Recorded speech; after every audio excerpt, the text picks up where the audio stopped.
Do affirm that I will speak the truth I speak the truth and nothing but the truth.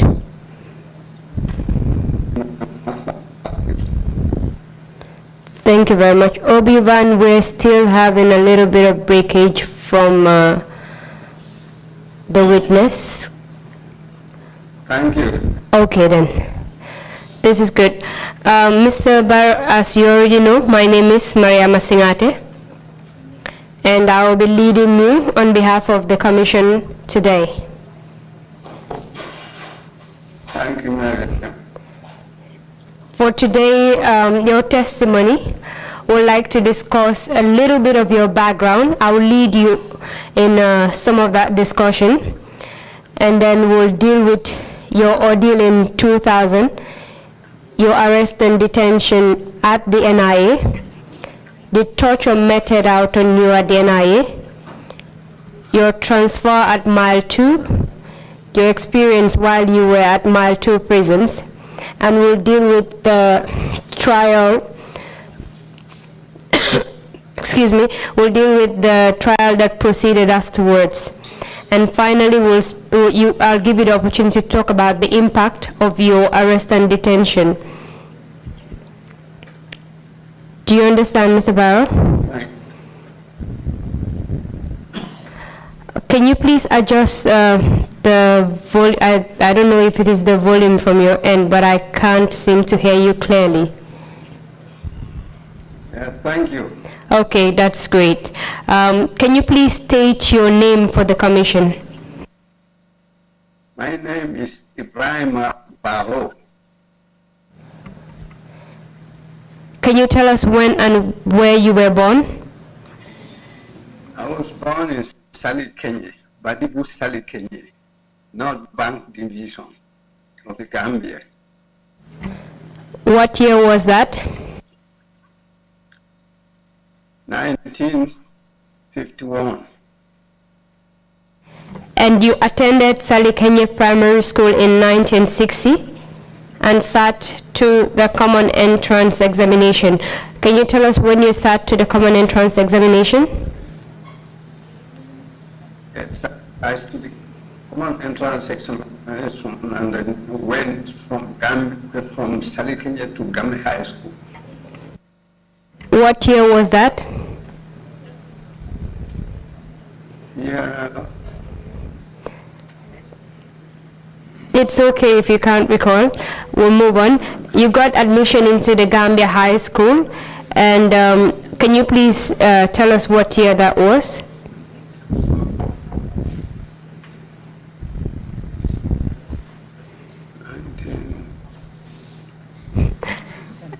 I can't remember. That is okay. After graduating from Gambia High School, I'm reading from your statement right now. Yeah. After graduating from Gambia High School, you traveled overseas, not so. You traveled to Nigeria and later England, and then to Italy. Yeah. Can you tell us what your occupation is?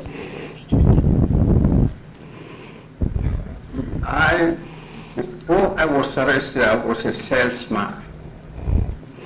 Yeah, but actually, I did industrial chemistry, and also in the university, I did business administration.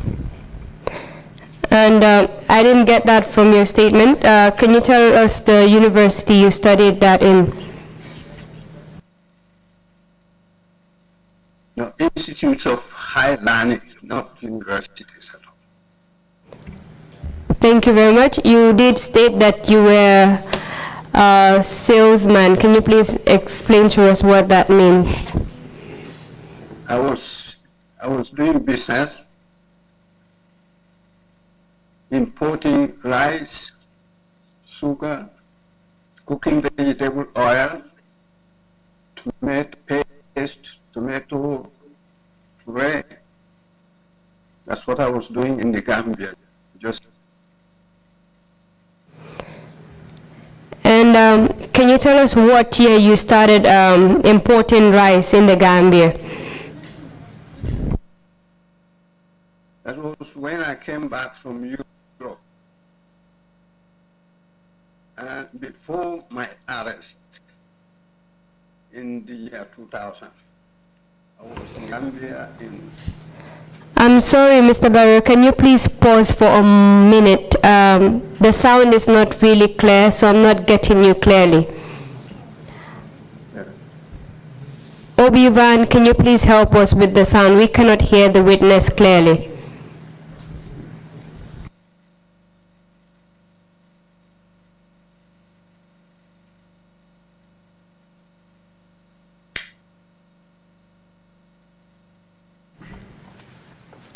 And Mr. Barrow, can you please adjust your position a little bit? We cannot see you clearly as well.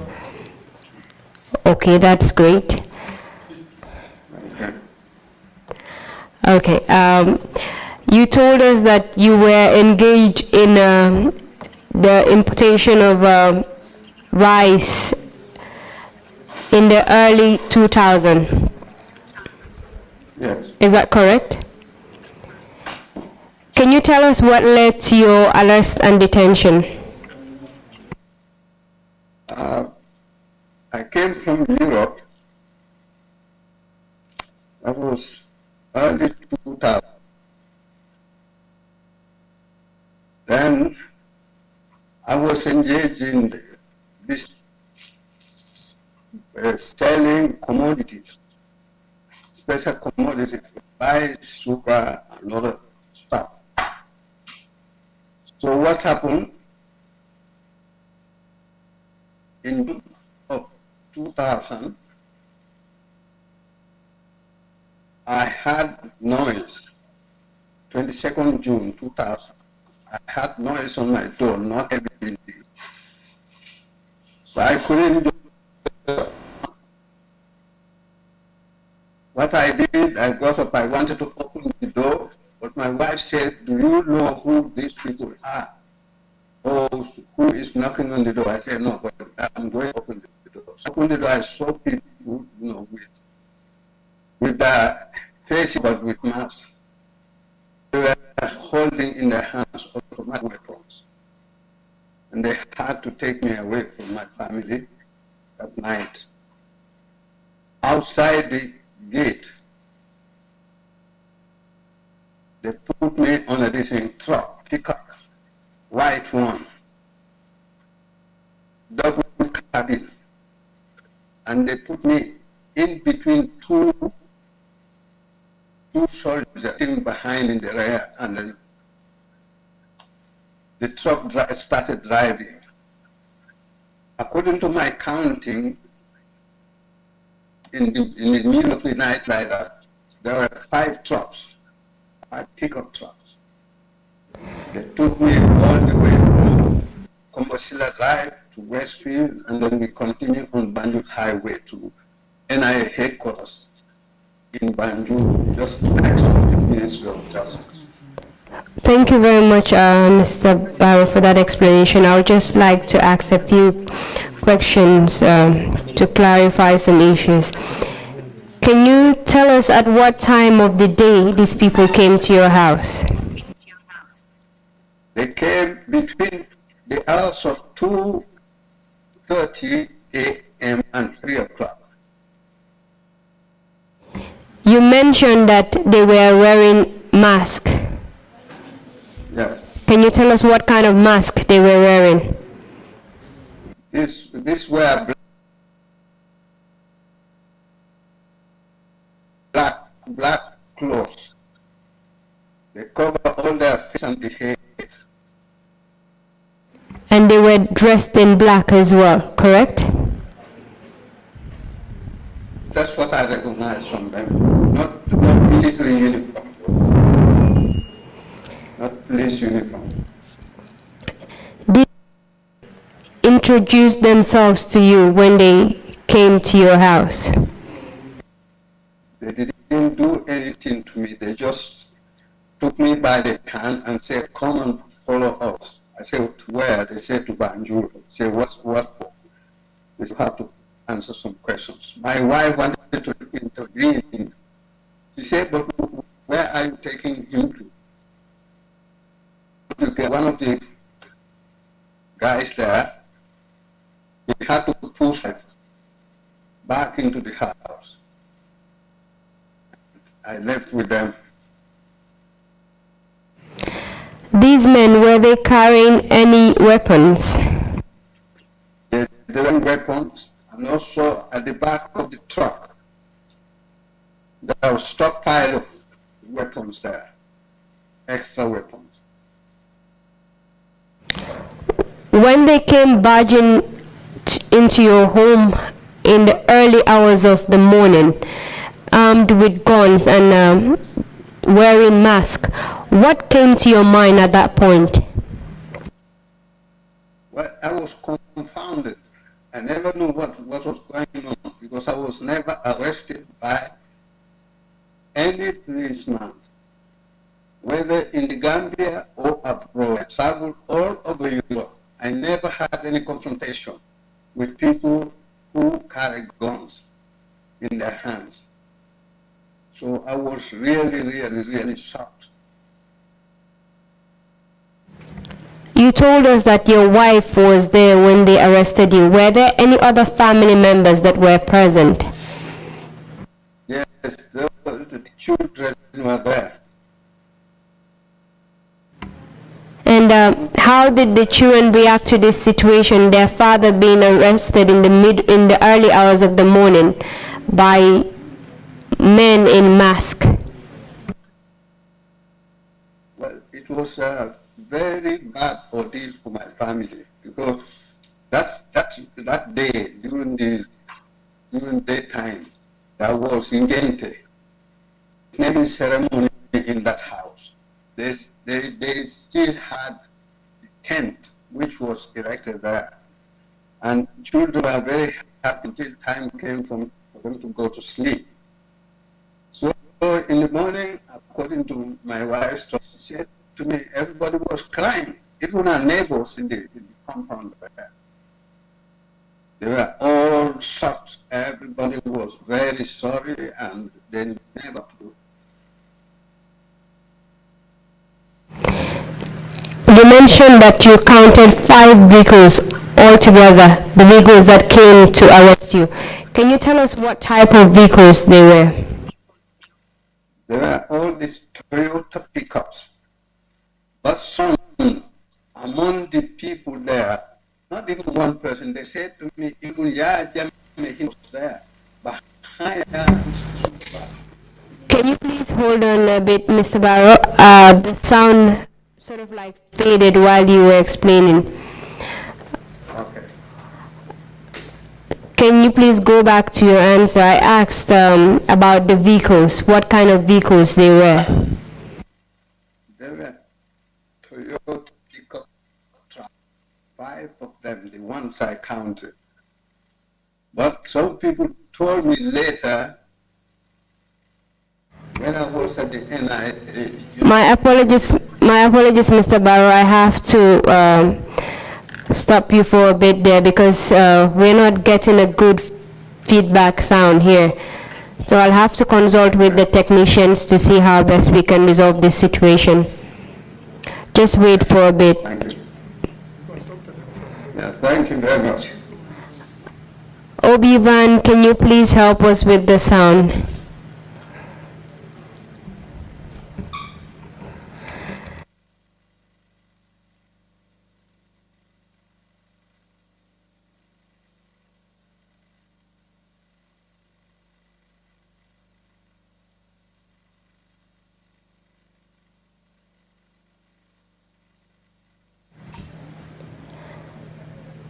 Mr. Barrow, you told us that the vehicles that came for you were 5, and I asked you if you can describe the vehicles. Can you please answer? They were white Toyota pickup trucks, 5 of them all white.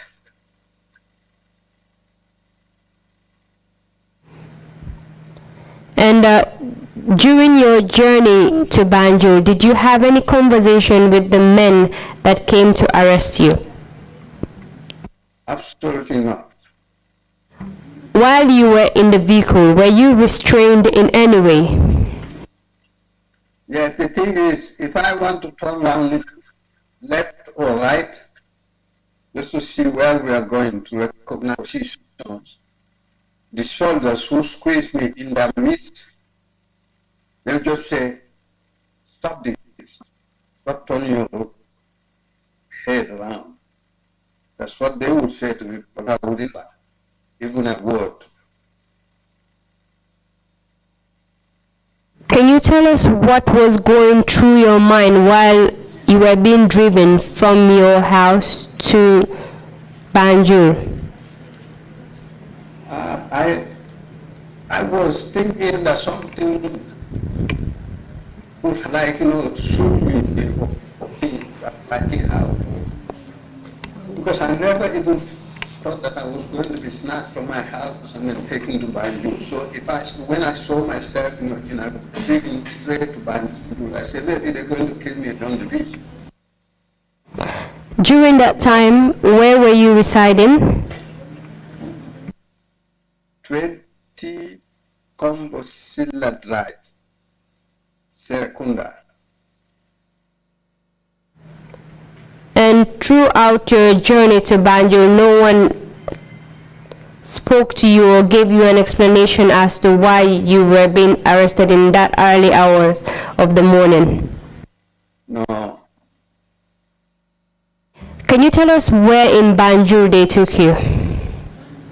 They took me to the then NNI's headquarters, just behind the Justice Ministry.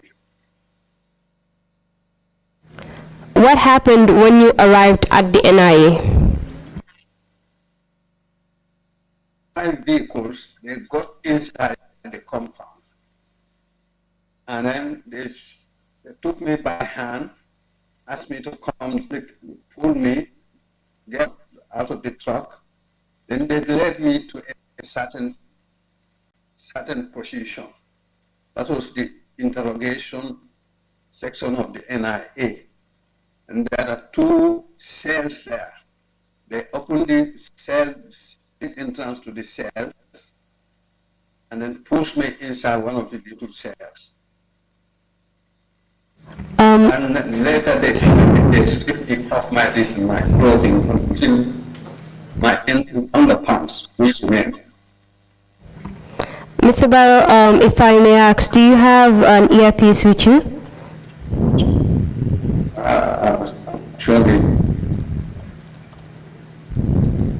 my children are upstairs. I didn't use those.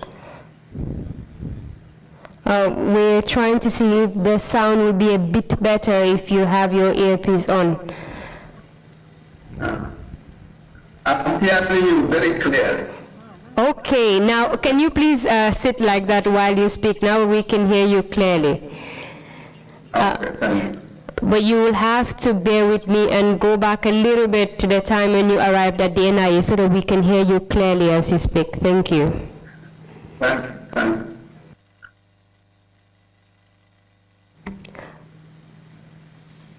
What happened when you arrived at the NIA? They had to strip me of my pants, of my trousers and shirt. So it remained only my underpart. And so put me into the cell and took my clothes, they threw at me. They stripped you of your clothes and left you with only your underwears on and put you in the cell. Thereafter, they threw your clothes at you, correct? Yes. Yes. Why do you think they... And later they locked the cell door. My apologies. Why do you think they removed your clothes and then after they threw it on you? Yeah, well, When they were arresting me, I was not carrying any knife, any gun, anything whatsoever. Weapon, no weapon whatsoever. Getting to NIA, they did this thing was just to humiliate me.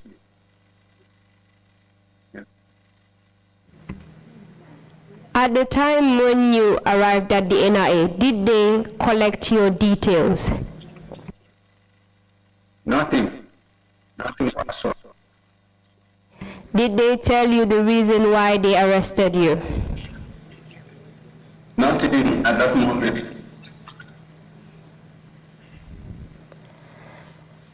When you were placed in the cell, what happened? I was in the cell there all along. They brought another man, and afterwards they brought a white man, Portuguese origin. Yes. In that particular cell. In the other cell, there were people also.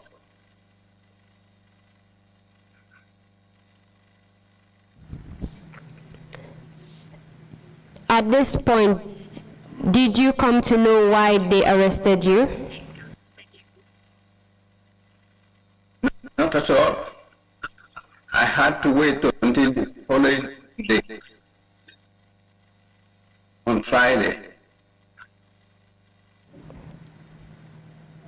You said they arrested a white man and they brought him in.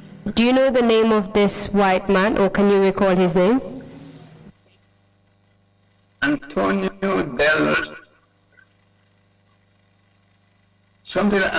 del Santos or something like that. It was those Portuguese people who fought with the Guinea-Bissau people during the scramble for independence there. That's what he explained. But he became citizen of Guinea-Bissau later.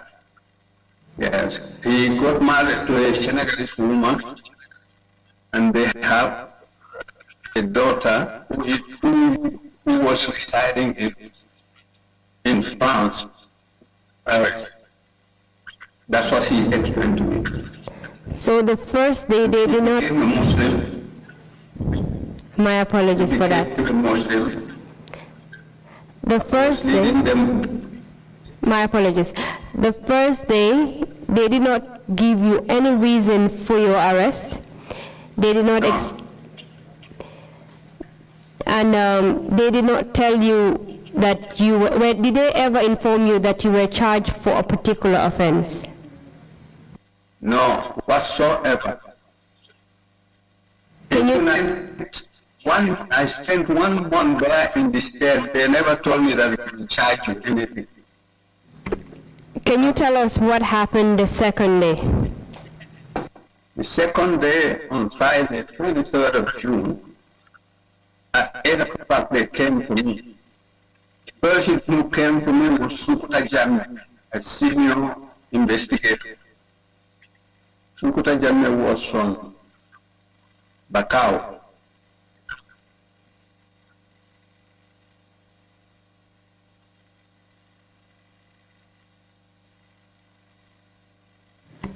You said the person that came for you was Sukuta Jammeh. Yes. And he hails from Bakau. Yes. Can you tell us what happened afterwards? He took me from the cell where I was. He walked me through the corridors.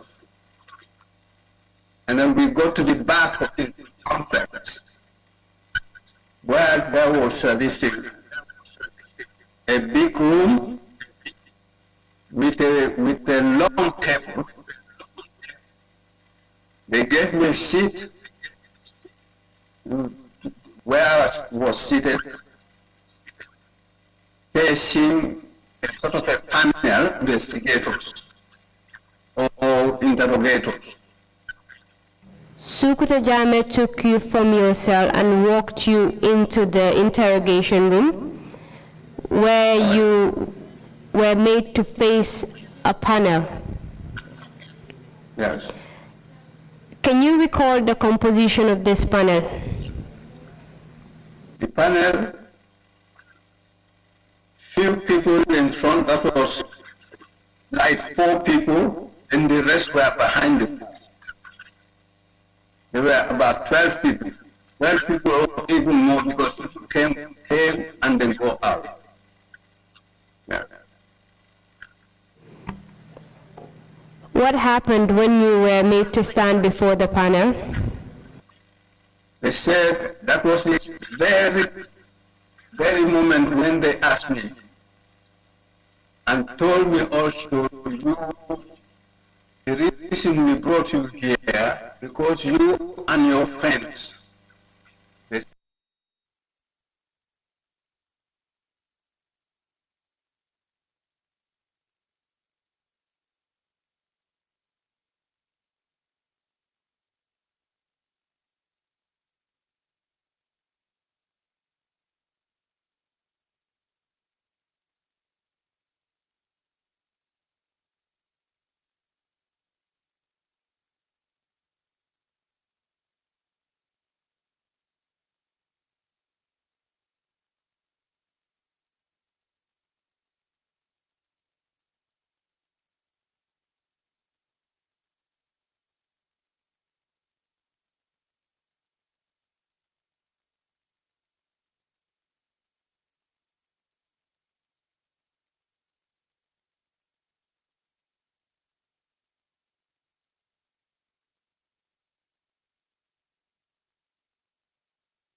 side, I was very lucky.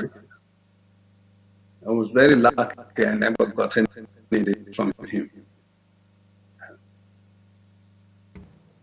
So this time around, Alaji Moore held both your hands and was swinging you around and kicking you. When you fell, he will pick you up and then repeat the same process again and kick you, correct? Correct. What else did he do to you? He later had to, pick my private part again, try to toy with it, as if he said this thing, baby toy or something like that. And the rest were smiling.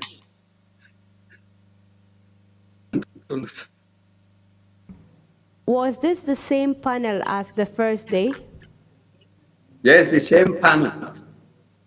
But then you had people like, they are big men. Yes, like Kujabi and others, they were all present. Yes. You did not mention Ablai Kujabi previously, but this time around, No, I Ablai didn't Kujabi was present, correct? mention him, but yes, I didn't mention him, but he was there. Because I said 12 people or more. Not precisely, And, but I said 12 you people. mentioned that they were smiling while this was going on. Why do you think they were smiling while you were being humiliated and tortured? Because they are evil people. Evil people. The Quran says evil people enjoy evil things. This is it. And even according to, human relationship, if you look at it properly, why should this happen? Being a civilian, you accuse me of treasonable felony. You don't let the law or the justice system take its course. You've taken me and tried to, beat the hell out of me, mercilessly. And no one among them, I swear, no one among them could stop that from happening or prevent it even. Apart from swinging you around and kicking you, did Elijah Moore do anything else to you? No, afterwards, no, they stopped. And then they let me go. Sukuta took me myself again, the second day. Yeah. Apart from Elijah Moore, did anyone else take part in torturing you on the second day? No one else. Only, just let us remember that Elijah Moore was their torture person. That's the bully boy of NIA. He was a deportee from Europe. Two policemen escorted him all the way from Europe to the Gambia International Airport at Yundo. And they let him go into the hands of the police. And then from there, NIA had to recycle him into system. They thought he could torture. He's a drug addict, sorry to say that. Can you tell us why they did all that to you? What did they want from you? They wanted me to corroborate what they wanted. That was, they said, did I know Lieutenant Lalo Jete or Lieutenant Omar Dago? Lieutenant Lalo Jete was the ADC of Yaya Jammeh, the then president. Lalo Jete's friend was Omar Dago. They were both in the army. I never met these people. I don't know them. How could I just join those people, being a civilian for that matter, try to plan a coup with them? So they wanted you to implicate Lieutenant Lamin Jaite and Omar Dabo. Lalo Jade. Lalo Jaite. Yes, Lalo. That was the reason Lalo. why they were torturing you, correct? They said they wanted me to join them. That was to corroborate what they were saying. Any day that they brought me into that interrogation room, they said, "Do you agree?"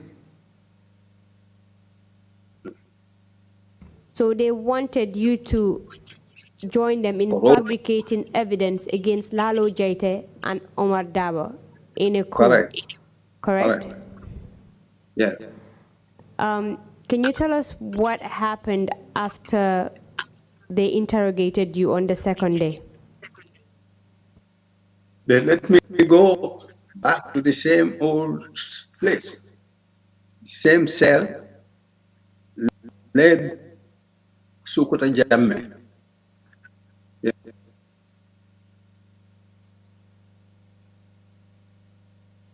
I didn't get that part clearly. Can you please repeat it? I say that after the interrogation, they let me go back to the cell, led by Sukuta Jamme.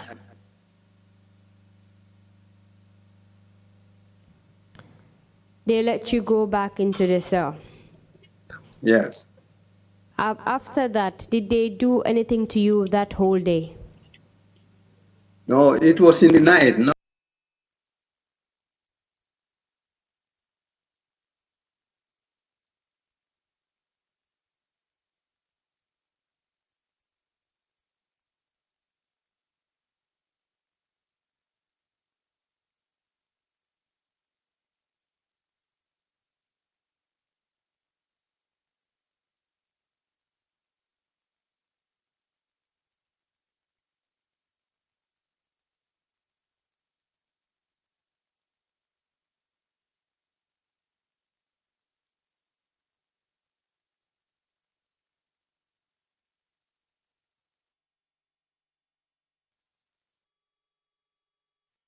You referred to Alaji Moore as the bully boy of NIA, correct? Yes.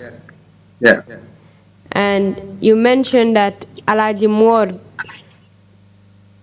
beat you up again on the third day. Yeah. And after the beating, they let you go back into the cell, correct? Yeah. Yes. Apart from these beatings that was administered to you, did they do anything else to you? Yes. Can you please tell us what they did? The following day was during the day. In the morning, they took me out of the cell. You see, let me be clear. All these days, in the morning, they don't give me any food. In the afternoon, they don't give me any food. They would give me food between 5 and 6 o'clock in the evening.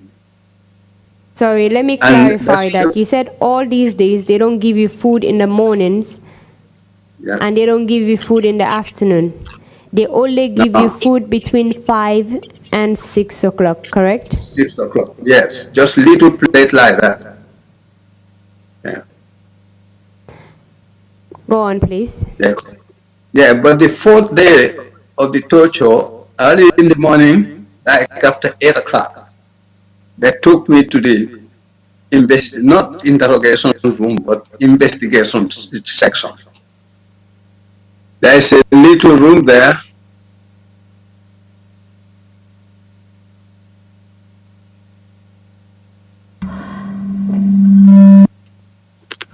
Excuse me, my batteries. Mr. Barrow, we missed a lot of things you said. Yes, my battery is getting. Can I plug it? Plug the device? Can you give me a chance to? Because my son is on. It's indicating that the battery is running low. Mariam? We can give you about 2 minutes to just get your son to help you set up properly.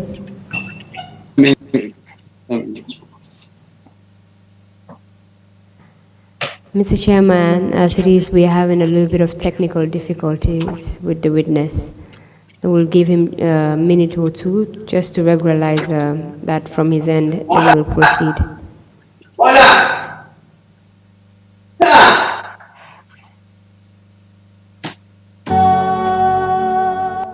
It's come.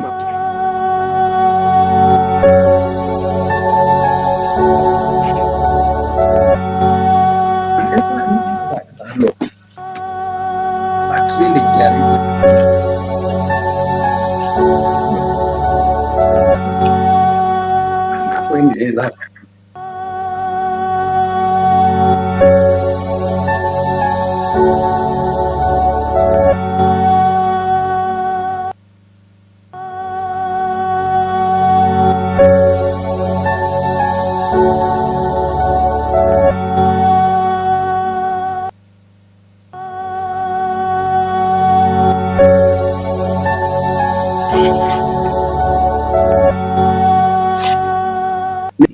bukan mo.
Obi-Wan, are we back with the witness?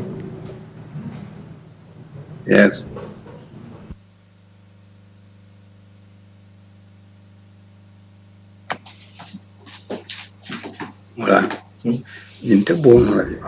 Welcome back, Mr. Barrow. Yes, thank you. Are you hearing me? Yes, we are hearing you loud and clear. Thank you. Can we proceed now? Yes, sure. Thank you. You were telling us about your ordeal and what they wanted from you. All right. And can you told us that throughout the days that you were at the NIA, they didn't give you food in the mornings and afternoon. They only gave you food between 5 and 6. Correct. Is that correct? Correct. Why do you think they were doing that? I just don't know. Maybe they want to starve me to death. And you also told us that you suffered from food poisoning on the second day of your detention, correct? Correct. Yes. Let me take you back a little bit on that. Did you receive any medical attention while you were in that pain? Nothing whatsoever. You see, let me explain how it goes there. The cells were completely cut off from the main office block. I think they're newly created or constructed. So in those cells, you could be there, you see nothing, you see nobody coming or going out. So it's really, really a big problem to explain yourself to somebody that you see passing by or so through the door also. It was a sort of so that medicine and other things, or going to see the doctor, because it's a sort of concealment. They conceal the dirty things they are doing people. You cannot. They don't even care about what happens to you. Because let me tell you, also I found a big box just by the cell there with clothing covered with blood, dry blood on them. So I mean, that place it's doctors. Don't give you any medical attention. When you saw that clothing in your cell covered with dry blood, what came to your mind? I said those people were tortured, or some because stockpile of clothes in a big carton, a big box like that, just like a box that contains a refrigerator or something bigger, full of clothes, all with stained clothing. I saw that with my eyes.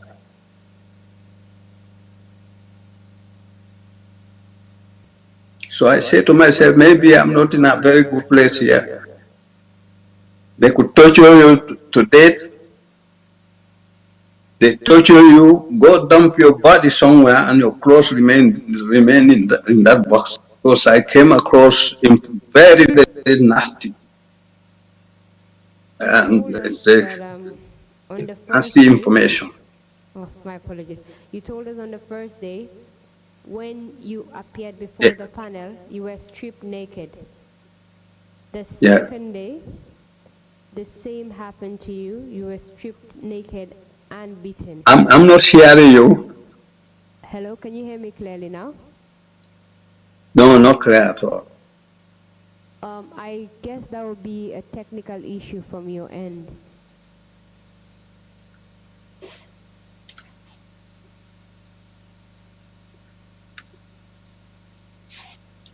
I don't know. Obi-Wan, can you please help us with that? Yeah, well, it has gone down.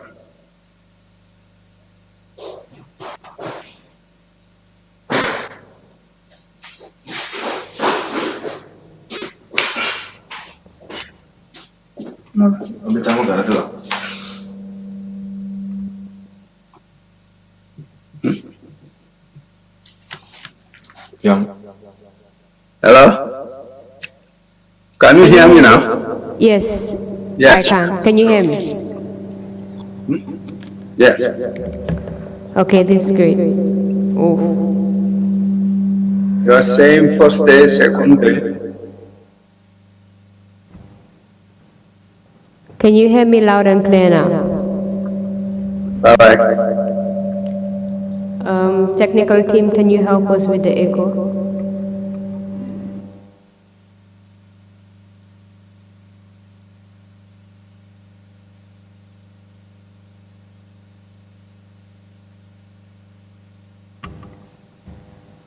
Okay.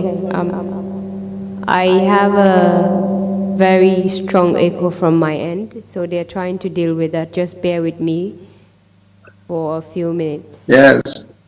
Thank you. Thank you. Okay, we can proceed now. You told us that on the first day, when you appeared before the panel, they stripped you naked and tortured you. On the second day, they did strip you naked and tortured you. On the third day, did they strip you naked as well? Yes.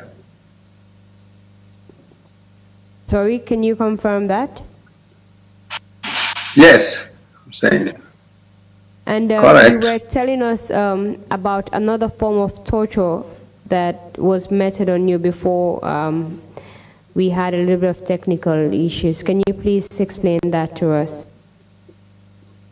Yes, at the investigation section, there is an extreme of the office, just at the extreme end of it. Inside, when you enter, on your left, that's the officer's desk. In front of him at the corner, there is a box, metal box. Or I don't know whether it was all metal, but you know, the frontal part was metal. and you sit down, you face the officer, whilst your back will be to the box. So I was brought before that officer. I don't know the name of the officer, but so he started asking me my name, all that. I don't know what he was looking for, but he never wanted me to wear my shirt. So I took that off. It was on my laps here, like that. And there was a gentleman who came in. I could see him.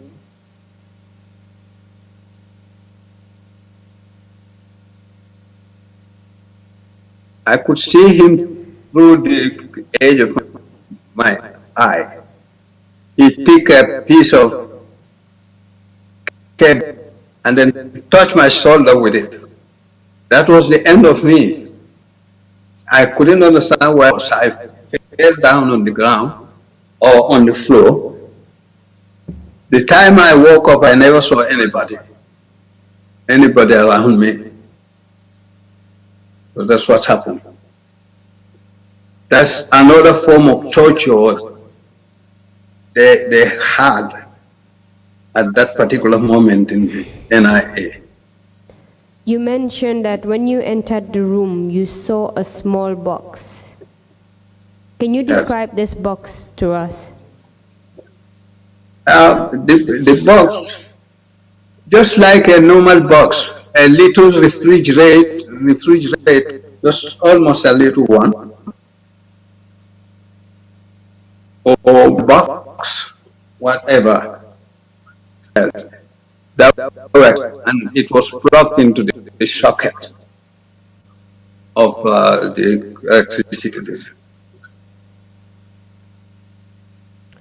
And you mentioned that someone came from behind and yes. touched you with something on your shoulders and you collapsed. Yes.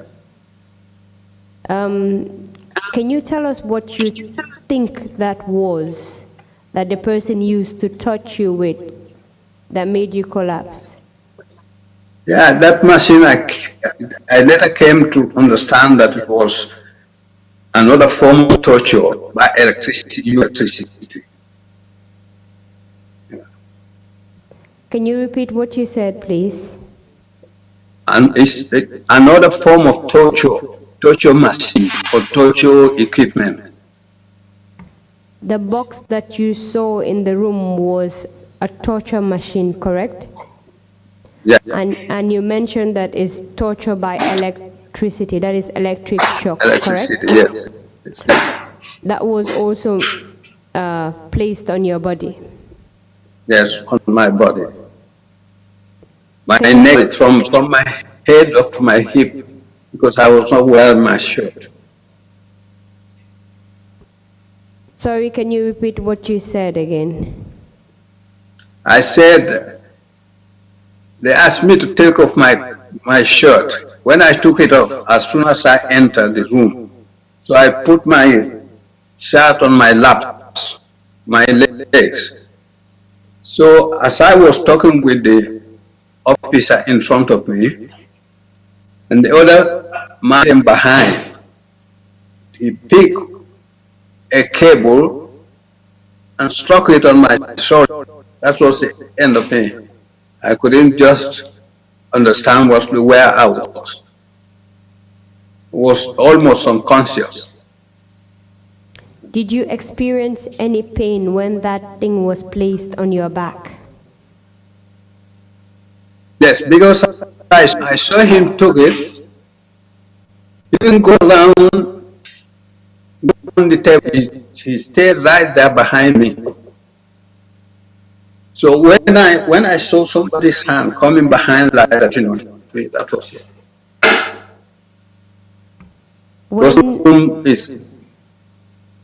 When the thing was placed on your back, did you feel any pain?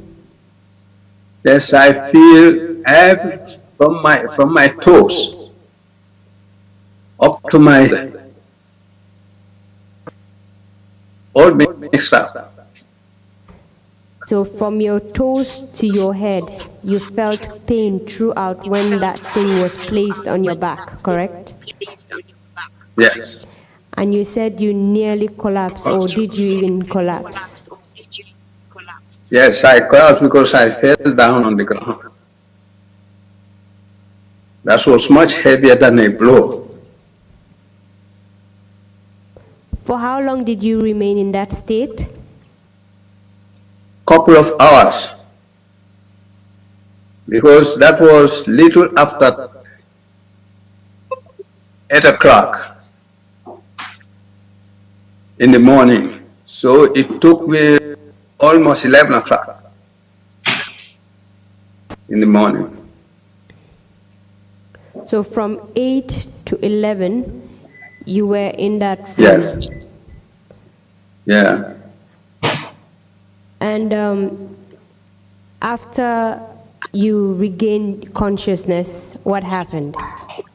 They came for me because they had to lock the door when I woke.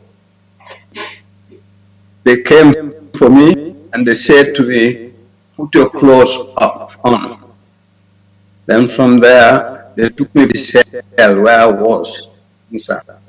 Because the cell was not far from that particular office. You also mentioned that you were having a conversation with the other guy while in the interrogation room before another one came and placed the thing that made you collapse on your back. Can you tell us what kind of conversation you were having with that other guy? No, I thought he was going to ask me, something very important, but he was asking me, what's your name? Where were you born? How old are you? And those, just his time because they planned something. Yeah. He never continued with that anymore. And after they took you to your cell? Yes. Can you please describe the cell that you were placed in while you were at Mile 2? Mile 2 was just like a 5-star hotel. After leaving NIA cell, Mile 2 was like a 5-star hotel. My apologies. I said, can you please describe this? I meant the cell that you were placed in at the NIA. NIA cell was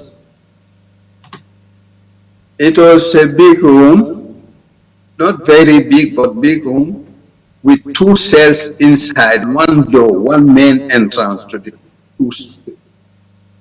get inside the little complex. In that room, did you have any mattress or bedding to lie on? Nothing whatsoever. That big box inside, it was having stained clothing inside. I had to tear one top side of it. Another one, 2 of them, I sprayed them on the floor. Then I took my shirt off, and I wanted to lie down. Sprayed it on it. Only my sides and my back to help me. How hot that place was. And mosquitoes, uncompromising attitude of mosquitoes. Banjul beach side. Very, very. So mosquitoes were constantly feasting on you? Mosquitoes both day and night. There is no time that you don't see them. They come and then, fix, some drop to die, some, get out. But they keep on. Did they provide you with any mosquito net or mosquito coil to help you fend off the mosquitoes? They are not interested in that. You see, it's a place of evil, and evil people work in there. I'm not this thing. I'm not compromising my this thing. my stand on that. They are evil people.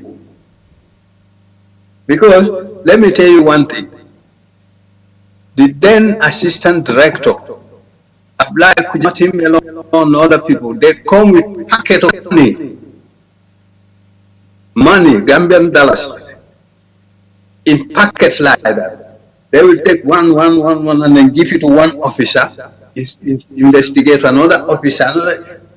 I saw that with my eyes. Just like say, they enjoying the game that they play. And why do you think that they were distributing money to the officers? Yeah, because they were doing according to what they want from them. And do you think that the monies that they were giving to them was a reward for the inhumane acts that they were meting on the detainees? Yeah, the evil people, they connive. When they connive, they get their reward somehow in that manner. Who was the DG, the Director General, at the time of your detention? That was Cisse. Is it, Cisse or who? Cisse from Brikama. And who was the Deputy Director? Deputy Director was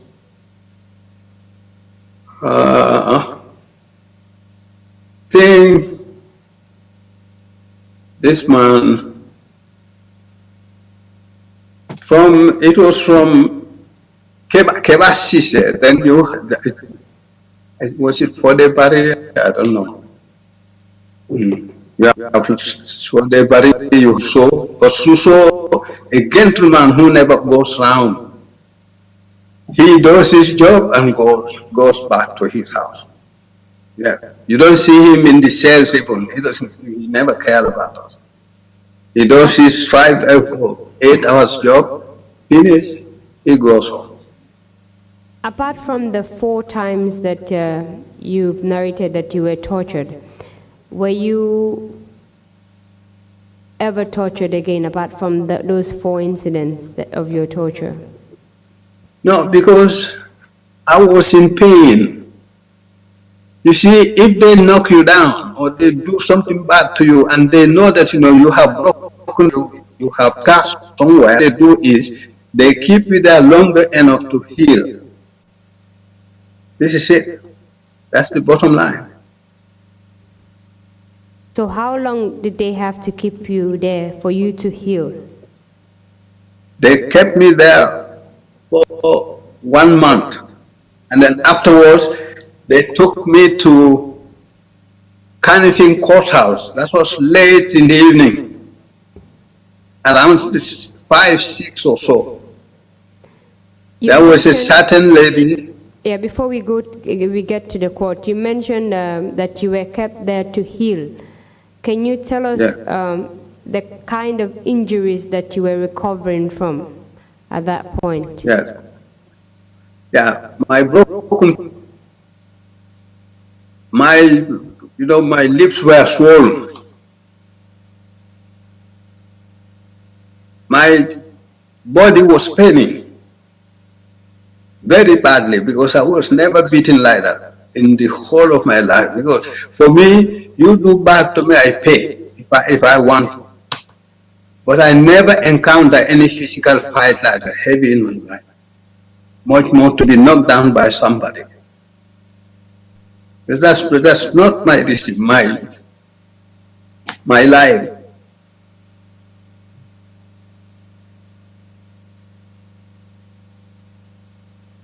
And you told us that you were taken to court at around 5 p.m.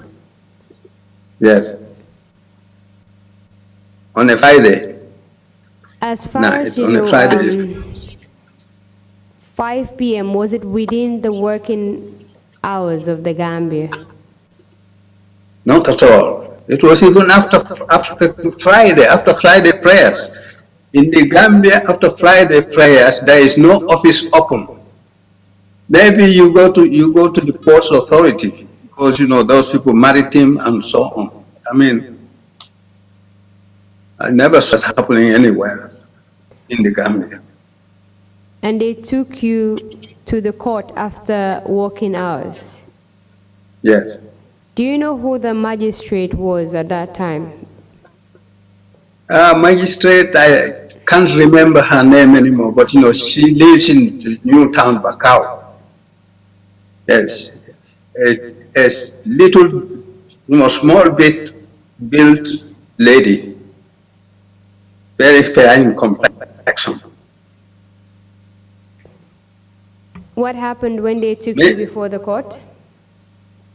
We were seated on the floor, and then they came with this lady in front of us without any paper for us to sign, without anything. He said, okay, you'll be remanded at my 2 central prison. That's all. The deal was done. At the time when you were arraigned before the magistrate, did you provide any statement to the NIA? They never, no. NIA wanted to take my statement and they started beating me. They stopped everything. Yeah, it was Biran Job who was responsible for that. Sorry, I didn't hear that part. Can you please repeat it? I said my statement was about to be taken, or even Biran Job started taking my statement. But when it is a job, Alaji Mo started beating me. That was the time he stopped, and he never came back to write anything. So at the time, all the time they took me to. My apologies. At the time when you were taken before the magistrate, you did not provide any statement, and as far as you could recall, you were not charged with any offense at the NIA? No. You were just taken before the magistrate and arraigned? Yes. Were you arraigned exactly on any charges? Sorry? No charges were mentioned to me personally. No charges were mentioned to me. They said coup d'etat people, coup d'etat people. Even before they took us to the gallows area was clean. So they were expected to execute.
with any offense. No charges were read to you. You were just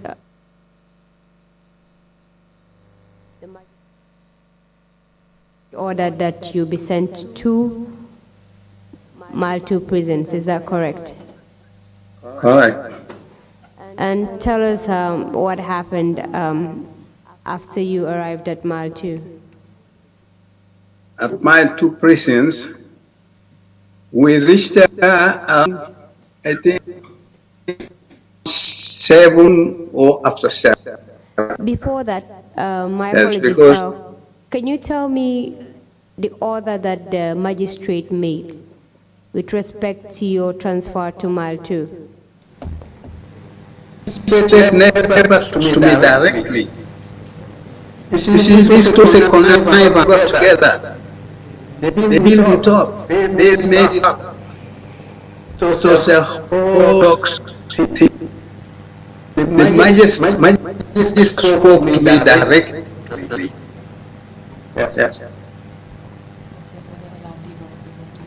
The magistrate never spoke to me directly. You know, it was not even in a courtroom. It was in a little bit, a sort of a hallway.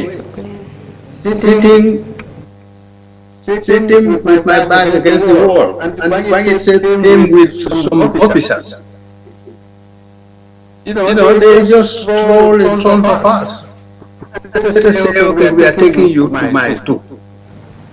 You see, I just don't know. Did you have any form of legal representative when you appeared before the magistrate court?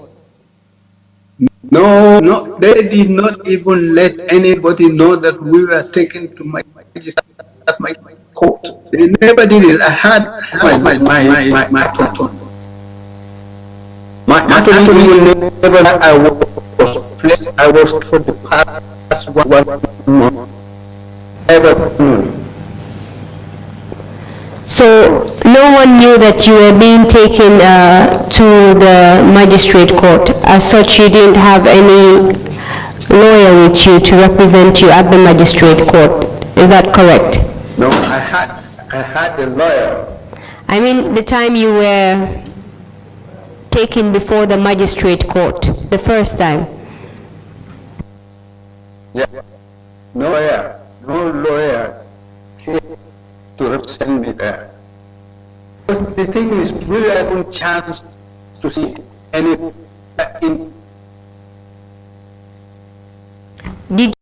That you did not have the chance to see any visitor, because I didn't hear you clearly enough.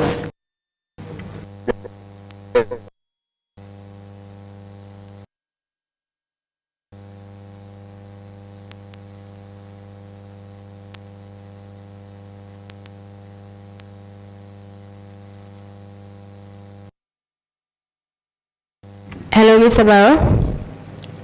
Can you confirm if you did mention the chance to see any visitors?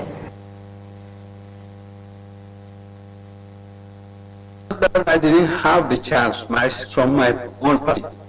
From them, they never even allowed me to see my wife, much more a lawyer to represent me. But my people arranged for a lawyer. But they never allowed me to see him. Throughout, because you told us that you stayed at the NIA for a period of 1 month before being taken to court. Throughout that 1 month, were you ever allowed any visitors?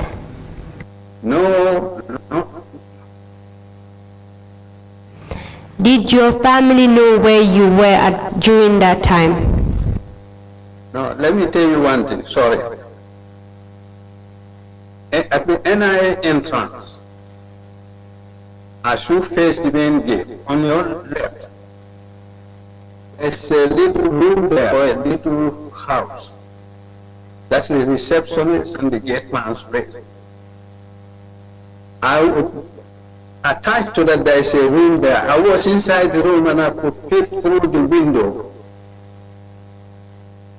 My sister's husband came.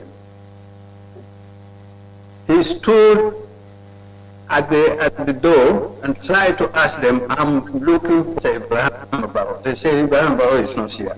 But he said, we learned that he is here at the end. They said that to him. The following day too, he came. He came 3 times, I could see him. That's my family member. My wife too came there some time ago. I never saw my wife, but someone told me that your wife came. What is their procedure? They don't disclose anything. Good month that my 2 prisons. So they were concealing you from your family and the public as well? Yes. Can you tell us what happened when you arrived at the Malto prisons? My 2 prisons complex. First of all, let me describe it to you. Where the entrance is, you have a building there. That building is for the tours. You enter, the building you are facing is where the security used to be. I just don't know how they are now. Then on your left, you have the store. And then you go right a bit, you have the Director of Prison Services, his office. Then they built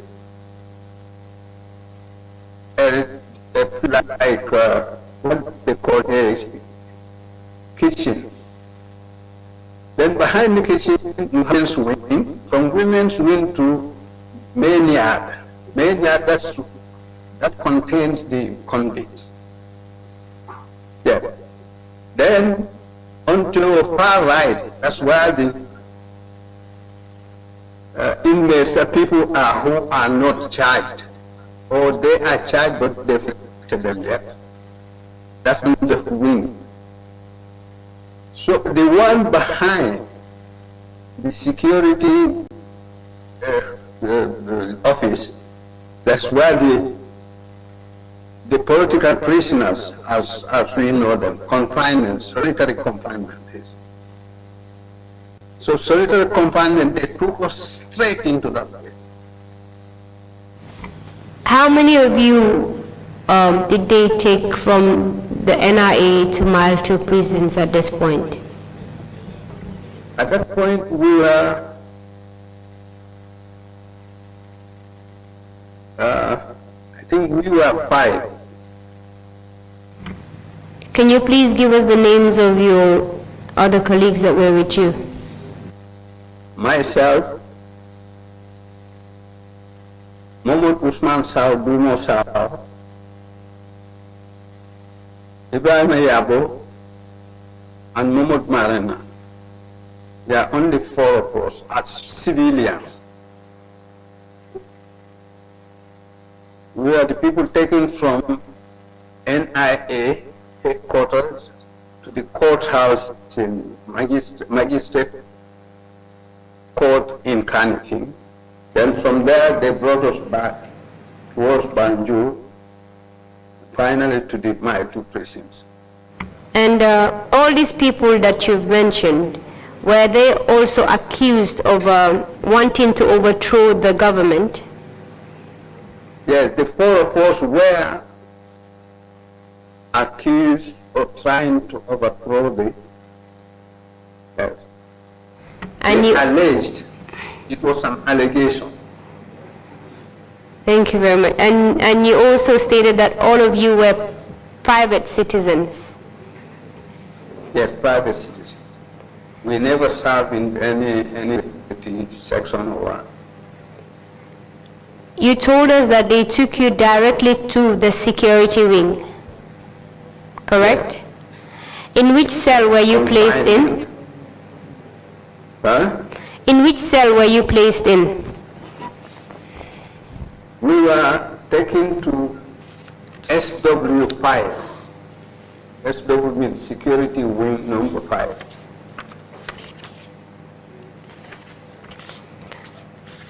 And my own number, the cell number was 69.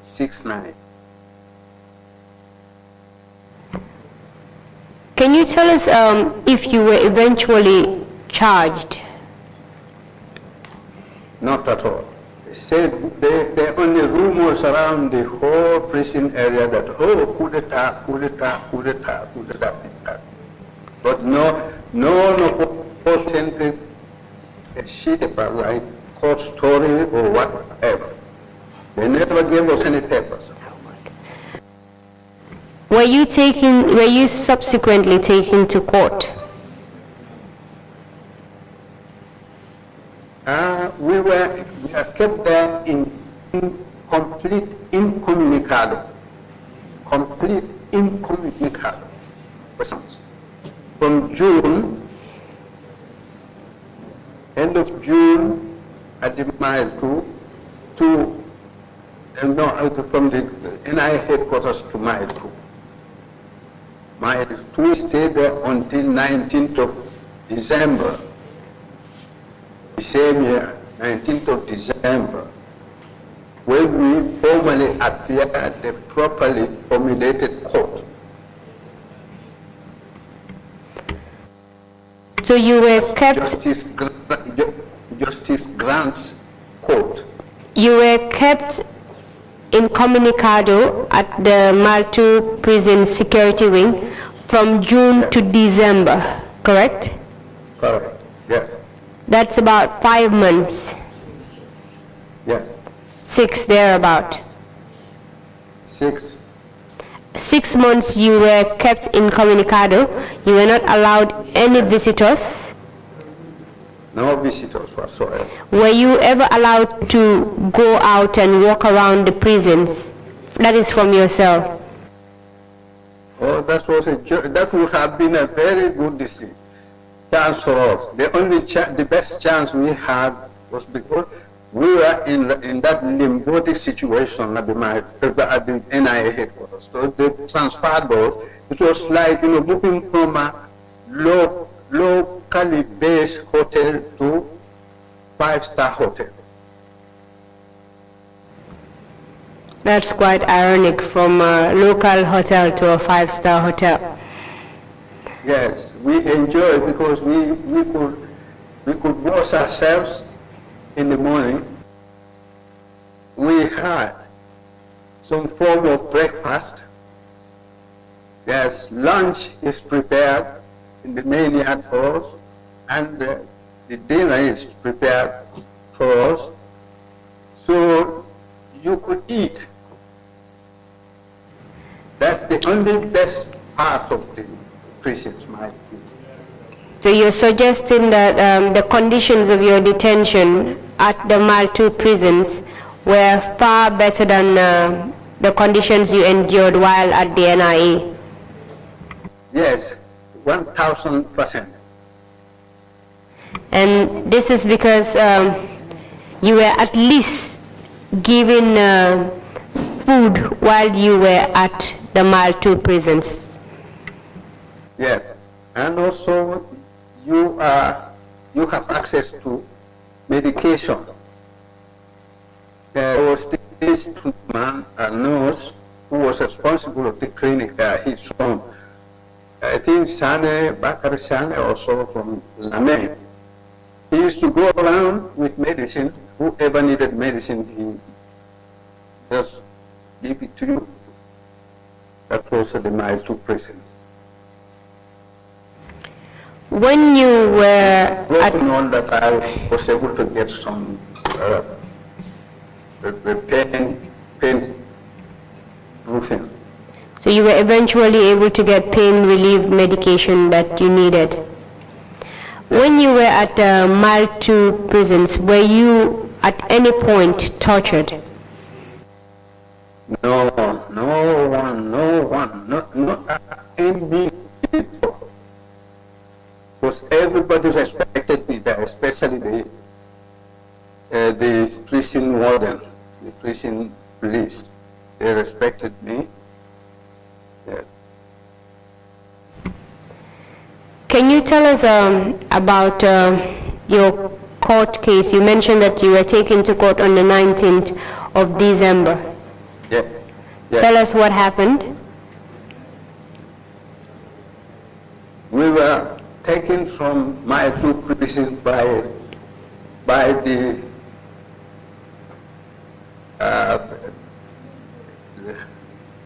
army district section called the Red Berets.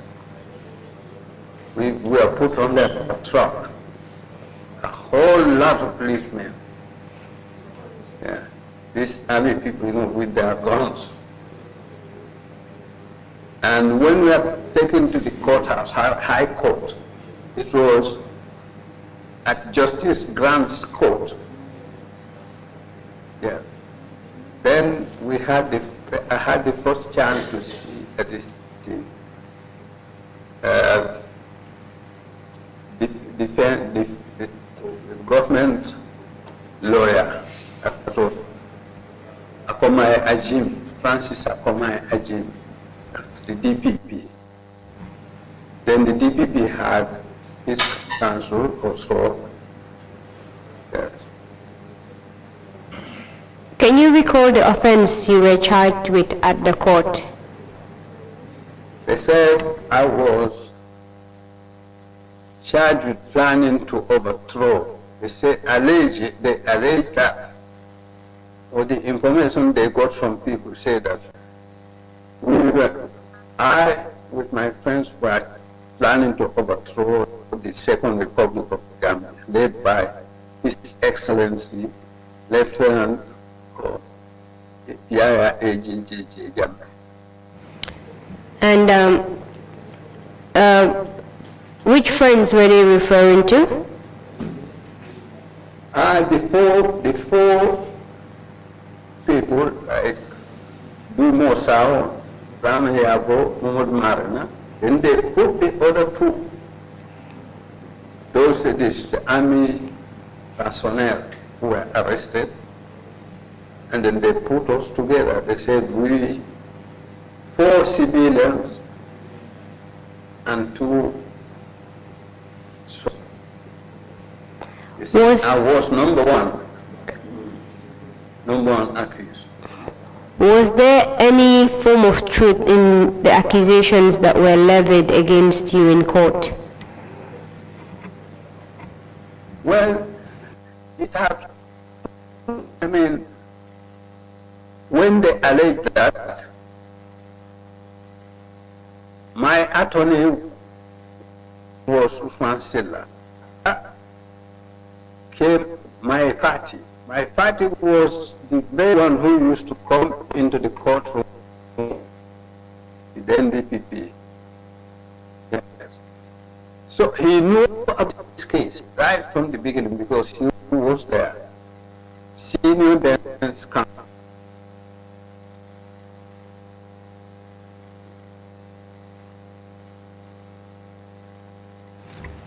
Can you tell us what the outcome of this case was at the end of the day? At the end of the day, they couldn't prove beyond doubt. Because when my party came to meet me at the Mile 2, he said, Mr. Barrow, I am your representative. I'm going to represent you. I couldn't imagine. But I was a bit relieved because he knew my case very well. So we talked, and then he came back, we talked, and then now he told me what I'm going to introduce trial within trial. Because he said you were tortured, you were accused of a felony which you know that was one of the most serious felonies in the country. Unless and until I are able to prove beyond reasonable doubt, then you'll be convicted. And if you'll be killed by the state. But now these people is all baseless. It's all baseless. There's no truth behind it. So eventually, out of fear. I was looking at him and I smiled. He said, but not ever. Why am I? I said, I look at you, I look at Usman, big heavy set. So eventually the case failed because the state could not prove the allegations that were made against you. Yes.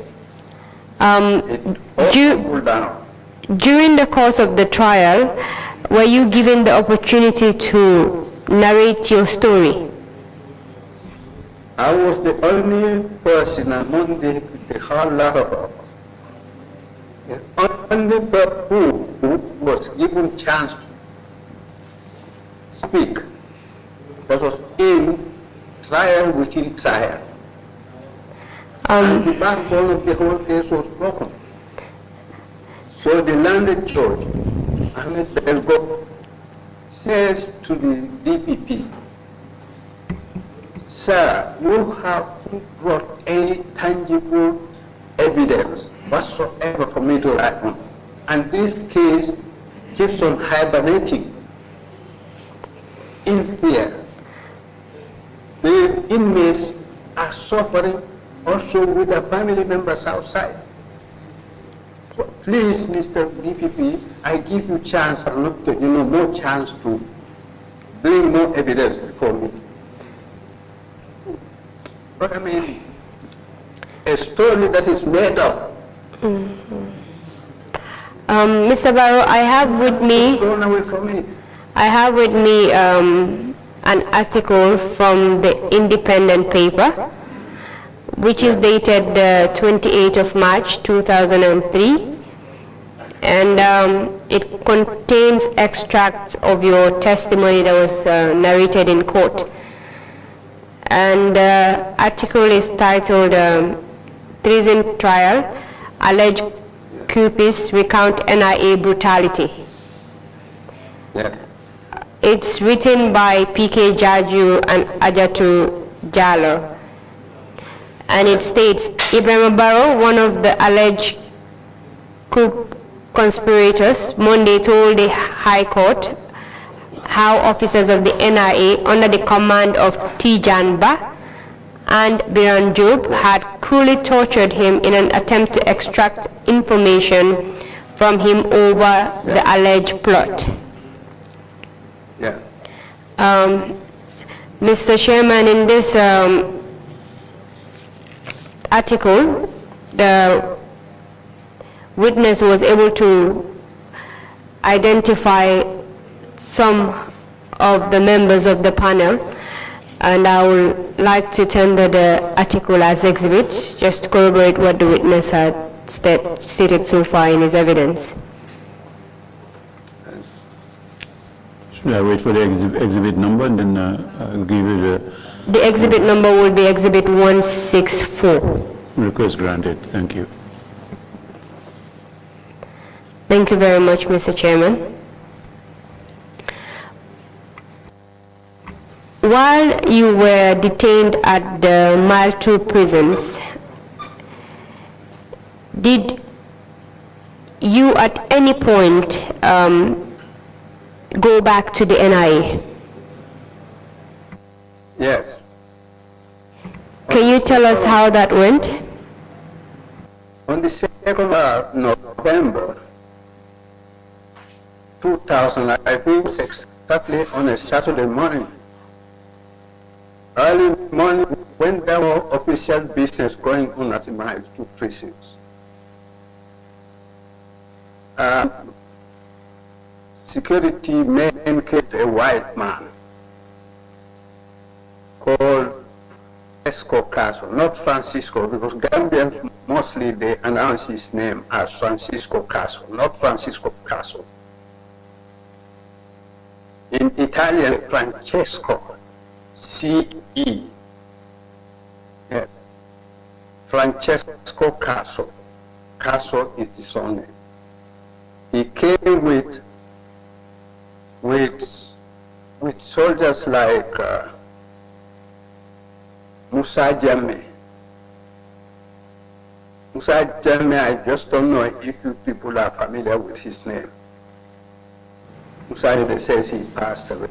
He was what the Gambian security men call us Maliamungu in Idi Amin's administration in East Africa, Uganda, East Africa. They said he was hitman and also killer for the president. That's what I learned. I'm not. So they came to my 2 precincts in a pickup, a pickup truck. And they wanted to see me.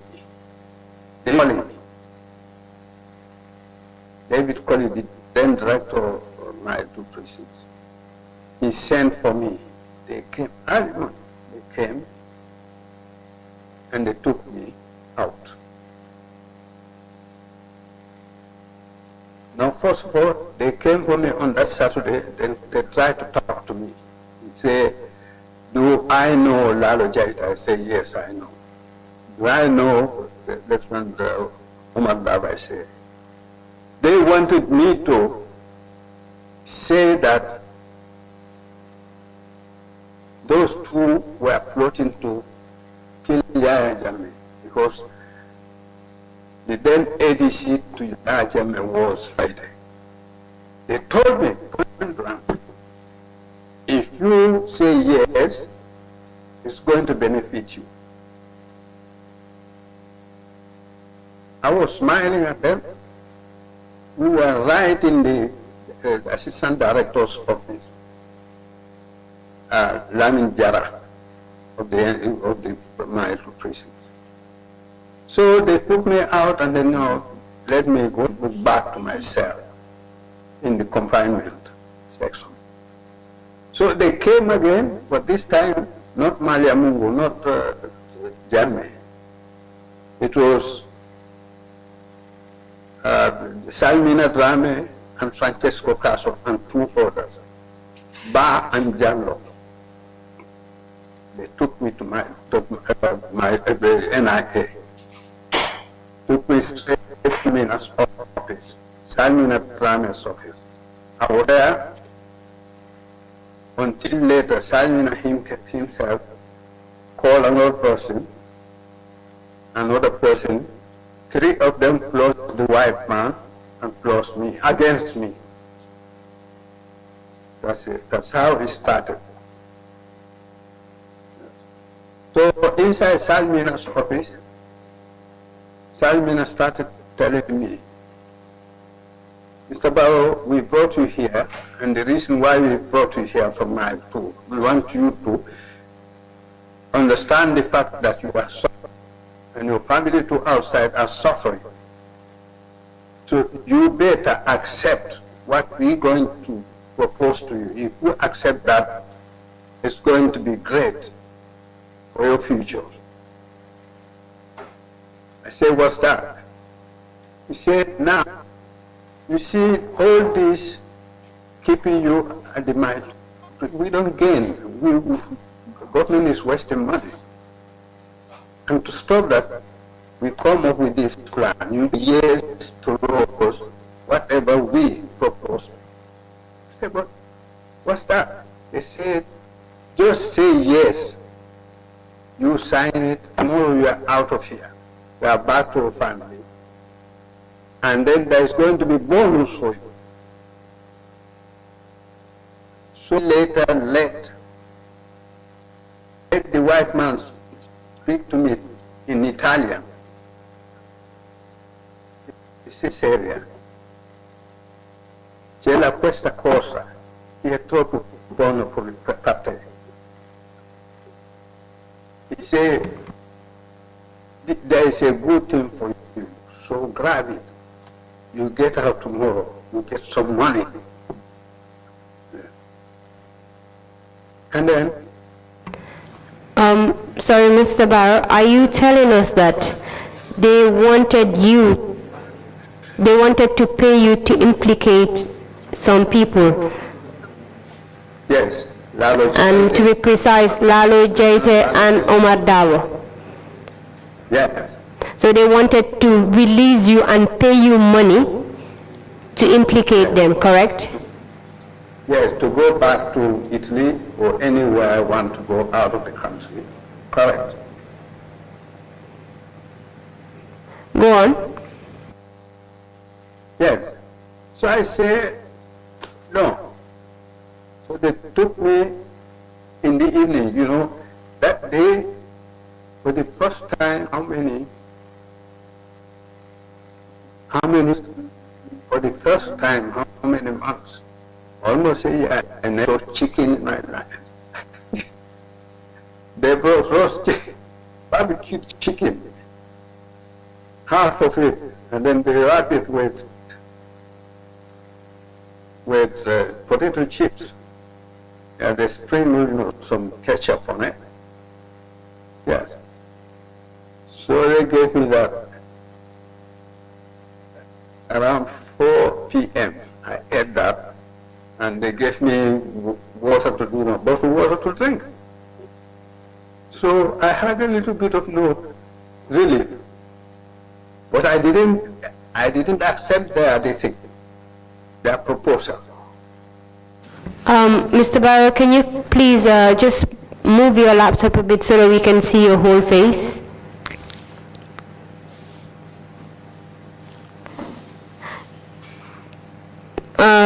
Just push it a little bit away from you. Okay, that's good. You can go on. So what happened? They took me to the back.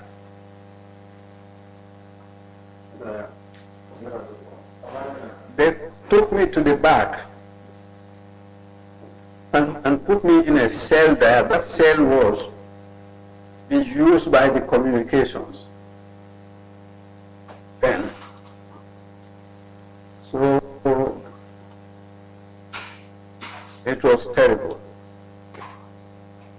because somebody who was under lawful custody at the Mile 2, now they brought me into NIA headquarters. There is no law, only brutes.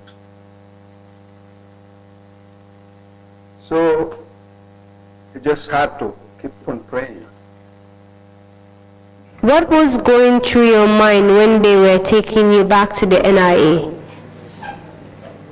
I was thinking that they're going to kill me, because then I was really sure something was going to happen. Yes. Prayers, because even myself, I dedicate myself all night to prayer, all night to prayer, all night to prayer. And did you agree to do what they wanted you to do? Did you agree to implicate Lalo Jaite and Omar Dawo? How did they act when you refused to do what they wanted you to do? Simon Atran was telling me, Nakeba, my elder, you look like somebody who is foolish to me. You are my sorry, he said, sorry about the language, but you know, I think he said if he were me, he would have the chance. But I mean, so November to, I think, to the 5th or 6th of December.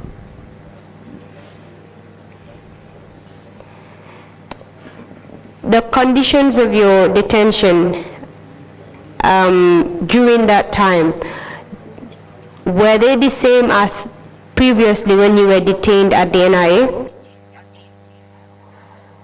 Completely different, because this time when they brought me, they gave me to stay somewhere far away from the notorious cells. So I was all by myself at the back there. There was nobody, no. If you let me explain, one night I was there, midnight. There was a hole below the window in the room. There was air conditioner, and they removed it. So that hole remained there, but they to close the room, they took pieces of cardboard to shut it up. At night, middle of the night, it was after 2 a.m. You could count more than 10, 20 cars, C-80 cars. They came in front of the front door and then behind that hall there. That was next to the beach. They were making on the my goodness. So I had to take a piece of timber, piece of wood. I opened the door like that, I was chasing them in the darkness of the night. Yes. That happened to me there. This is a clear thing. I'm not telling that I've experienced so much. That even alone could give someone, a traumatical condition. While you were at the NIA the second time, did you share your cell with anyone else? No, there was nobody charged with treason who ate him when I was there. But next to me, there were two ladies, two sisters, who were brought, and they were detained there in that torture room. They are torturing them early hours of the morning. And also they brought somebody like UDP. Sorry, let me take you back a bit. You mentioned that they brought in two ladies. Yes, correct? Two ladies. And two sisters, yes. Two sisters. How did you know that they were sisters? Because I spoke to them afterwards. Did you get to ask them their names? Yes, I can tell you their names. Patu Jao and Aisatu Jao. They were two sisters. They used to live around Kesering area. Their father used to make shoes, repair shoes or so. So they did very horrible things to me. How did you know that they were tortured? Because it was next door to me, their room. What made you what made you think that they were tortured? Well, they were shouting, one after the other, shouting, yelling. And later they had to narrate to me because I went to the investigation office where I could read newspaper, Point newspaper, my favorite paper then. Did you get to see them after they were tortured? Yes, I saw them after. Can you tell us their appearance afterwards?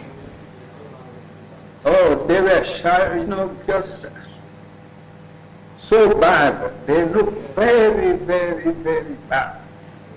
Very, very bad. I was detained by a detainee, but my condition was much more better than theirs. These are young women. Two sisters. Fatimata was older than Aisha. And I can tell you if you want to know what they did to them. Just you can give me the information later.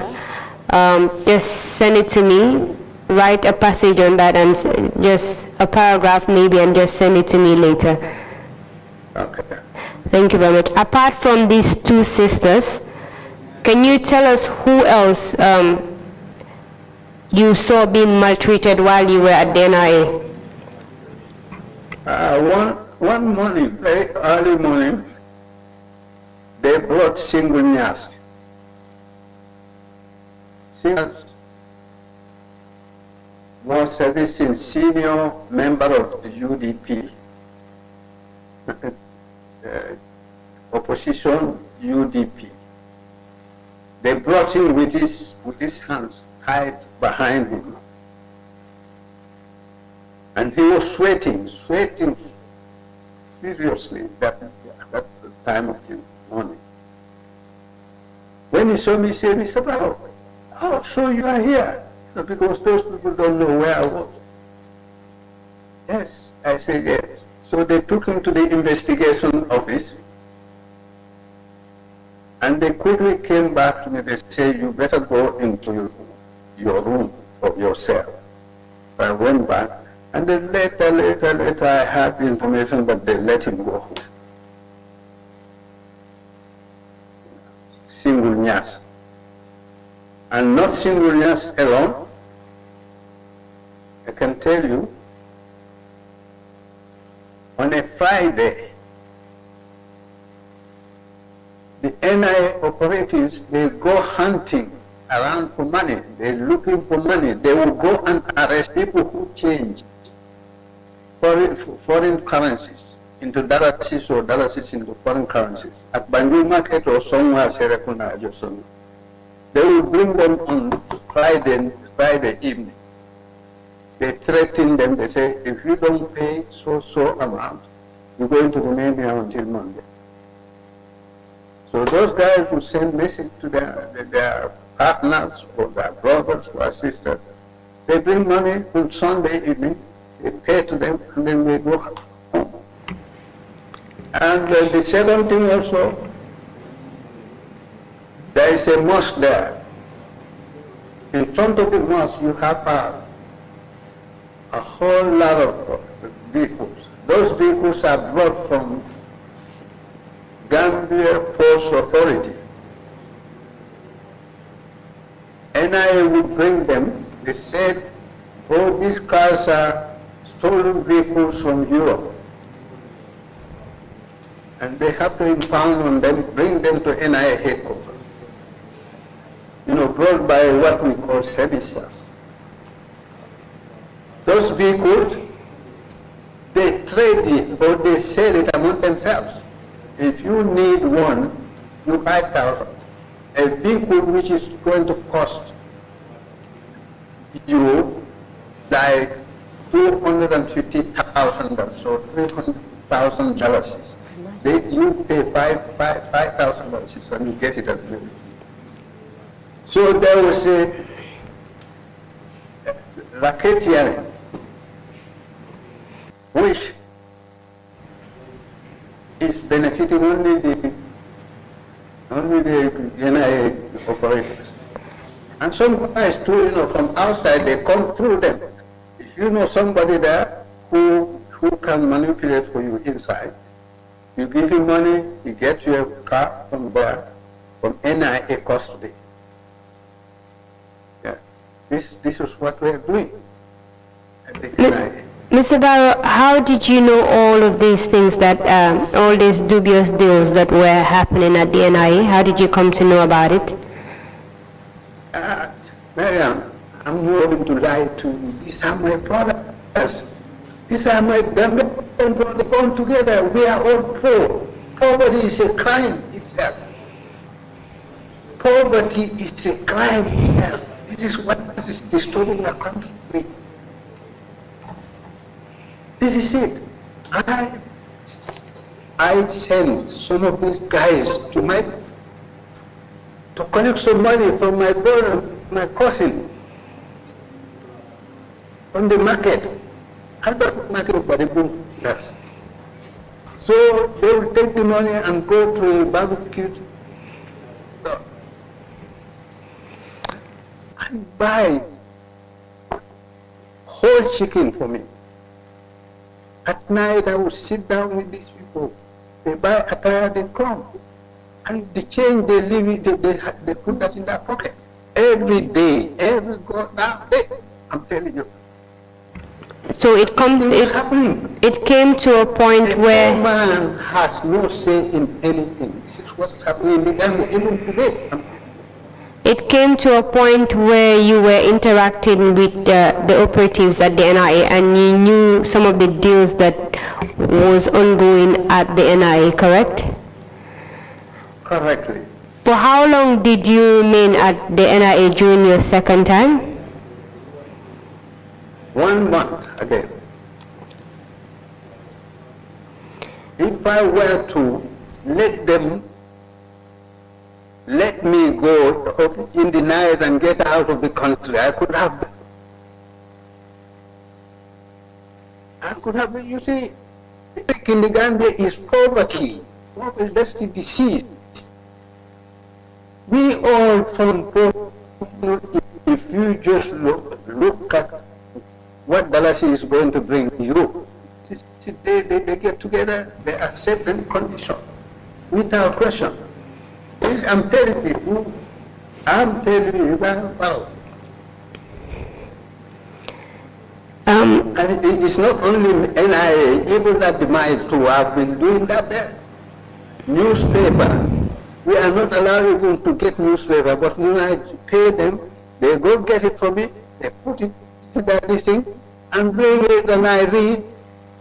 They'll pass it to all, some of the guys, there for me, so that when it is ready, those people, before they go home, they take the newspaper back and then destroy it, because they are not my two priests in Warden, they are not interested in reading anything, and most of them cannot even read. So after 1 month, that is quite disheartening to hear, but it was the state of affairs during that time, and some of that still lingers on. After 1 month of another month of detention at the NIA, you were taken back to Mile 2 prisons, correct?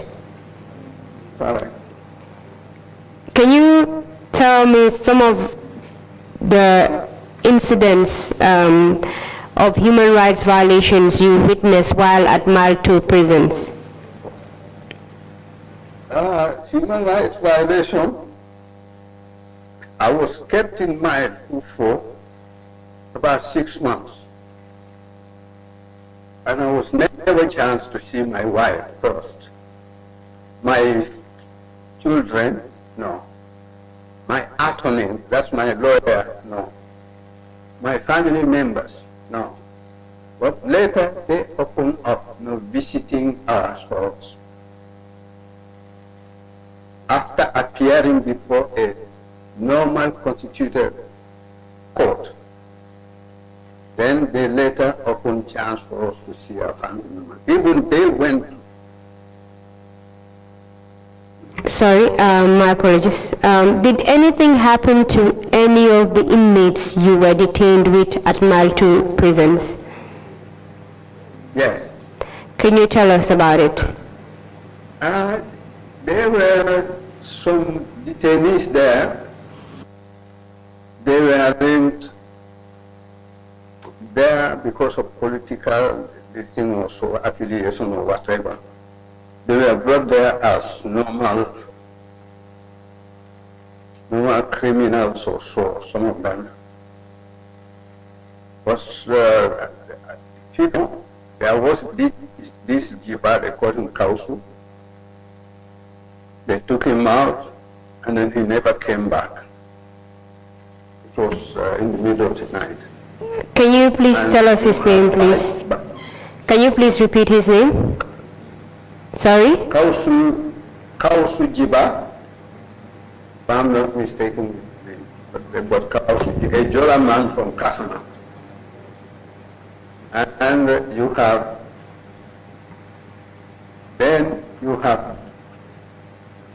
a Baji, also a Jola man from Casamance.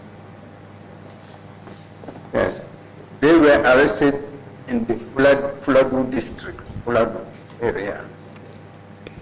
Sarebojo or Sopololo, I mean Sarebojo. They say they came in there, attacked some storekeepers, shopkeepers. They took their money. But they were unlucky because the Gambian security arrested them, they detained them, and they sent them to Banjul. I took were there with them at SW5. But in the night, they would come for one of them, then go kill him, according to information. And those informations are reliable information. Yes, by the prison warden there. Yes. Can you also Jeju? Jeju was a staunch supporter of MFDC, the Casamance rebel group. He was guarding a man called Kramanka. He was also detained there for one reason or the other. One evening, you know, when the students' strikes happened in India, then 1 year after, they came for him. And they said he was taken to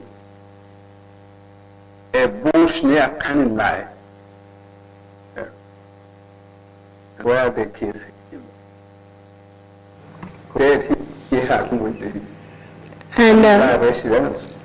Can you tell us where you got all this information from, that these individuals that were taken from the Mile 2 prisons were executed? This is from, you know, I told you, we Gambians, we are interrelated, we are interconnected. Yeah, it's from the Mile 2 prison warden. Because I have no leg, I have no hand, I have no eyes to see what's happening outside them. Yes, it's the prison warden who know. Those people who know somebody who know them, when they are taken out, so some who come to my door mouth, no, the door is not properly closed, only mosquito proof. So you come and stand by. Can you tell us how long you were in detention before your release? I was at the Mile 2 for 4 years, 1 month, 1 week. I appeared before the High Court. Or at the High Court, I appeared at the High Court. Or sometimes no, they just let us go back.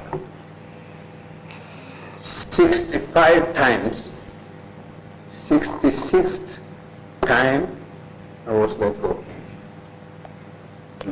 You were in detention for 4 years, 1 month, and a week. And you appeared before the High Court 65 times. The 66th time, you were acquitted of all the charges levied against you. Yes, I was acquitted. And Can you say to me, can you tell us the impact of your detention on you and your family? It was terrible because, to be candid, I'm a free man, and I used to live in the free world, not only in the but abroad. So free, I never committed any crime anywhere. I was never arrested by any law enforcement agency or be part of any group, any that is fearing or doing bad. I never. Yes. So, arresting somebody like that, I mean, I used to make money. I used to work for money. I was free. There is no country in the whole of Western Europe where I never went to. I went to Russia 4 times during the Reagan communist time. Gorbachev time, this was, yes, I went to Scandinavia, the whole 4 countries, Germany, place I went to. Yeah. So I can't just imagine being arrested in my own country. Yes. In my own, what for? It was terrible. My family too, I left my wife with children. It was terrible for her, but God makes it so easy for us to get the chance to come here. Before we were to be sent to Australia. Australian resettlement never took, so they brought us here to America. In America here,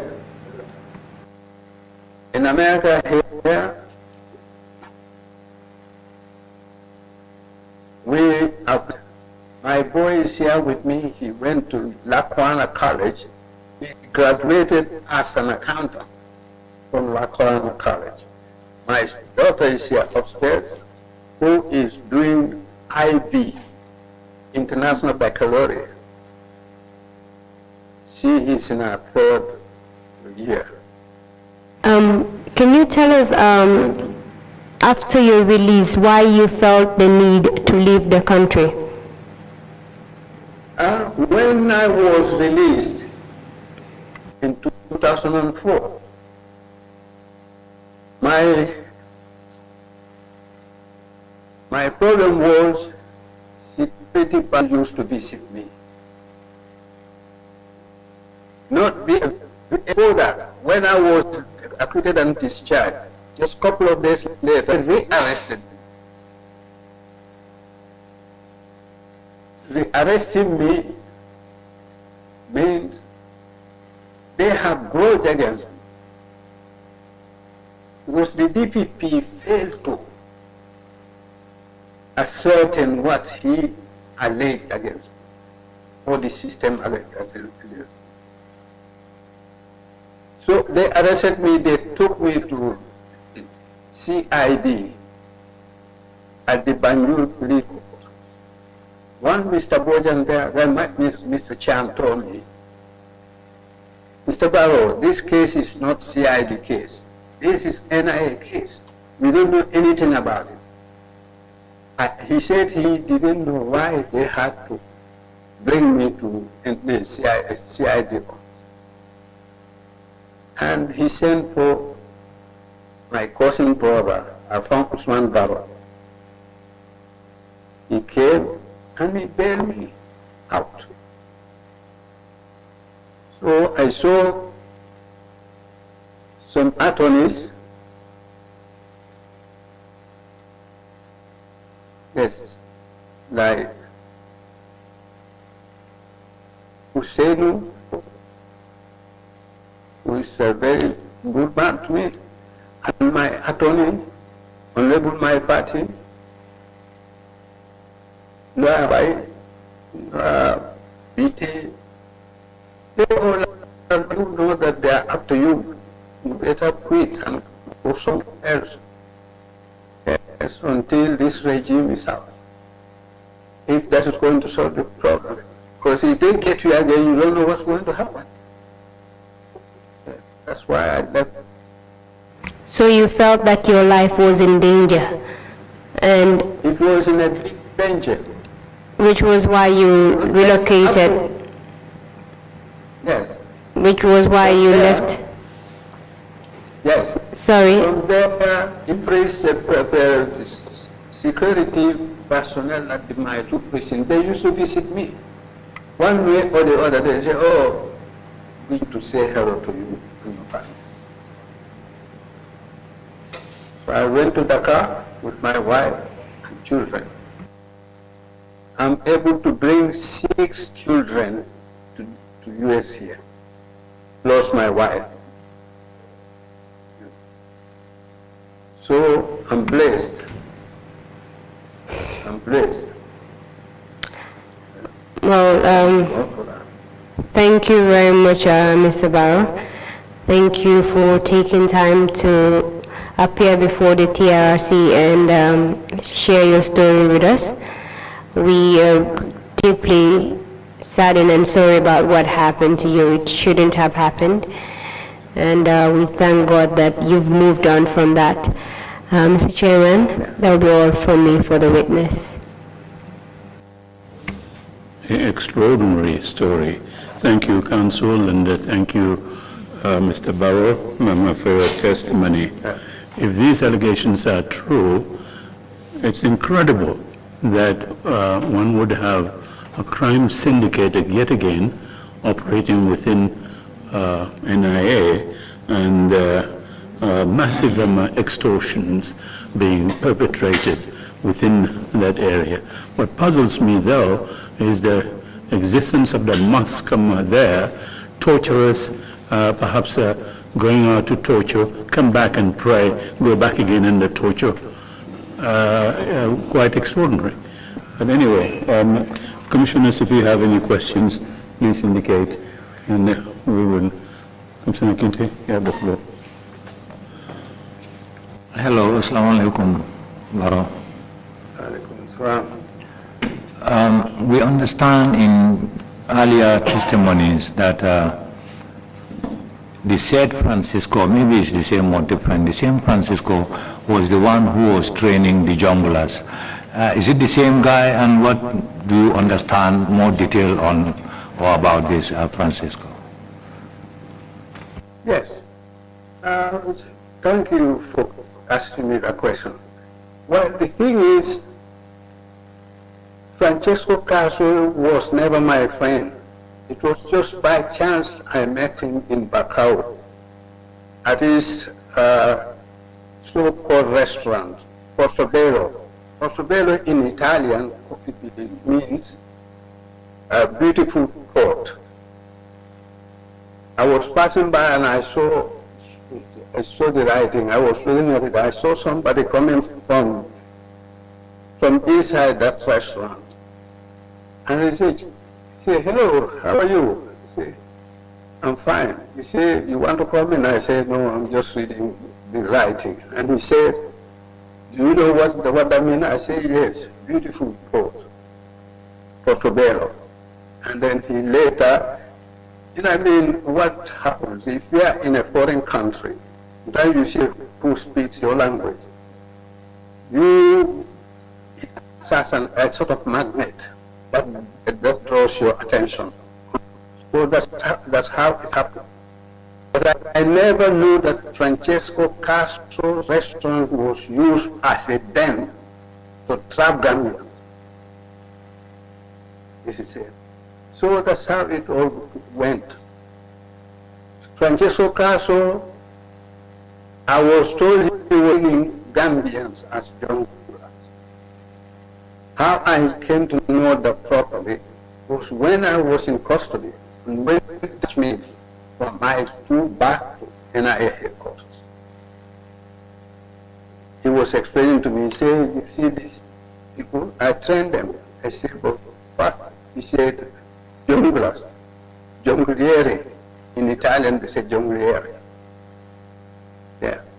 So I say, but what have you to do with that? This is it. So during my second stay at NIA, he would come there every day. He wouldn't sit, but he would be standing and then, explaining to me how the system was. Yeah. But all these were like Kujabi, because if Kujabi were patriotic enough, he used to meet me at that hotel. He should have just cautioned me if there was if there was anything going on. But no. You see the point? How everything ended up. How much money was spent on me? How much money to detain me at my location 4 years or more? Gambians don't calculate that. It's a very, very sorrowful situation. I'm saying this from the bottom of my heart. Yes. For me to harm a Gambian, I never done that. Really.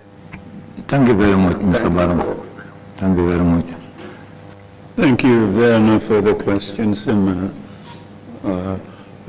Barrow, if you have any final remarks to make, please proceed to make them now. Yes, thank you, sir. I am trying to thank and also acknowledge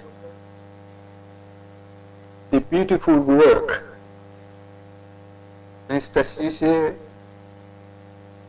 Sir Babagale Jallo, Isafal, Miriam,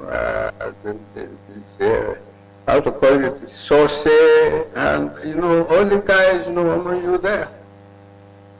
The beautiful work you are doing, the beautiful work you are doing to keep Gambia together and to keep Gambia safe.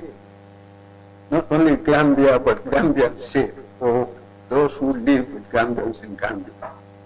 I'm really happy. And I think I support you people in every step of the way. Yes. I'm from Badibu, originally. I'm American now. From Sirip Mustafa Diban, the family. Yes. From there to Banjul, great people like Gaba Jahumpa. I know even P.S. Njai, I met him so many times in Banjul when I was studying there. Yes. I know Ebin Njai. Yes. Those are great people. Where are they now? They're all gone, they disappear in the thin air. These are great people. This is what we know to be.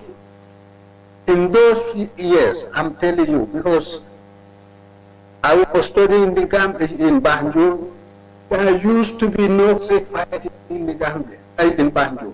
Then all people go and settle their scores at the beach. That's it. The only people who were a little bit out of normal order there were Amata, to call it, the Yankee Fall, you have, Boy Fall, you have Yaya Fall, you have, how to call it, those people even they stay behind the market, not that they sleep at the market, they're behind the market, they have homes in the middle of Banjul. No brutes, like it is a joke. No brutes. Look at people like Alasan Saad, Alasan Senghor. And personally, there are great people still in the Gambia. Let us get together. Let us just forget our differences and work as one people.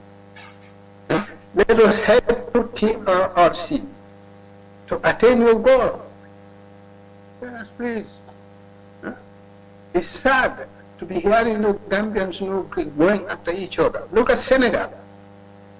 I saw Senghor came to Gambia. Where I am today in Pennsylvania, we don't have Gambians right here. But other parts like Philly and Harrisburg, you have Gambians. Yeah. Please, I'm begging you, let us just forget about our personal differences. Together as Gambians, we work as one, so that this thing will never happen again. I said this in my interview with TV Venkat 24. I'm the one who said it there, let it never happen again. I'm the one inside Ahmed Catholic Jane's office when victims office was there. Yes. Ahmed Catholic Jane know me. Yes. I'm the one who advocated for it. He said, let us forgive, but let it not happen again. please, thank you, really, thank you, yes, and with tears, really. Yes. Right, thank you very much indeed, Mr. Barrow, for those very wise remarks. This brings us to the end of our proceedings for today, and tomorrow is a public holiday, Holy Navy. We are not going to be meeting, and we will make announcement when our next meeting would take place. Thank you all very much, and meeting is adjourned.